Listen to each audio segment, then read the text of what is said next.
11:24 on a Thursday. That means it's time for Florida Weekly, and we have the presentation editor Eric Radnitz in studio to tell us all about the this week's cover. Well, we do have to admit that with all the tropical depressions that we see going on, how does this affect us? And we take a good look at just exactly what it does to our psychology. We ask the experts, we sit down with people who predict these type of things, and the truth is, when you have a Category 4 pummeling at you the way Dorian just was, we all get a little anxious, don't we? And we see these kind of disturbances forming, we watch it over and over, and sometimes we get what some people are calling a weather fatigue or a tropical depression.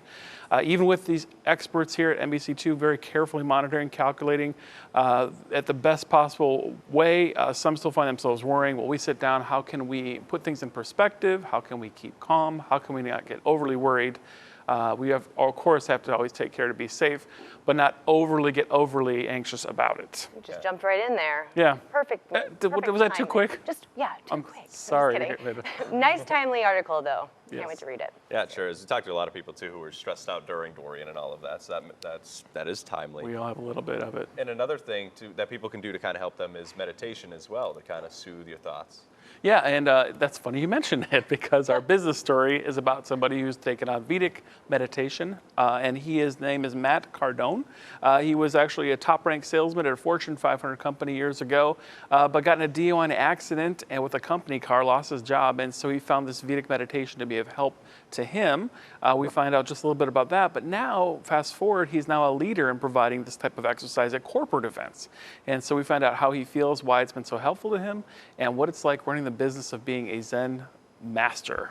You know, in the business, that's what we would call a smooth transition. Very. I did not see that one coming. Yeah, this one's not going to be as smooth. So arts and entertainment, you're talking about really seeing the process behind how a play is put on. Yes, and Gulf Shore Playhouse this week in Naples is doing something where they invite playwrights to come to their place. They have the playwrights then try out their new works, and they utilize the services of the theater, of the actors, and then within a week they actually put on a short performance, and we, the audience, gets to enjoy seeing just exactly how this thing goes down, the creative process, and then in the end, some of these plays actually go on to do some theatrical runs. So you're seeing fresh, interesting play works here. It's definitely good to see.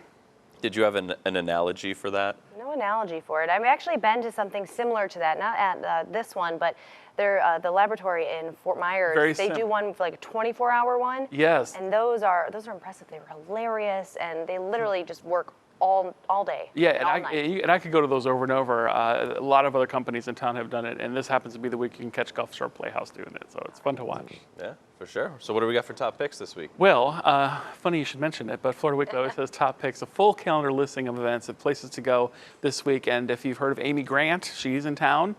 We have a steampunk convention in Fort Myers, once at Broadway Palm Theater, a moonlight meditation at Edison Fort Winter Estates, and pop musician Tiffany is in town. Also a Cape Coral pub crawl.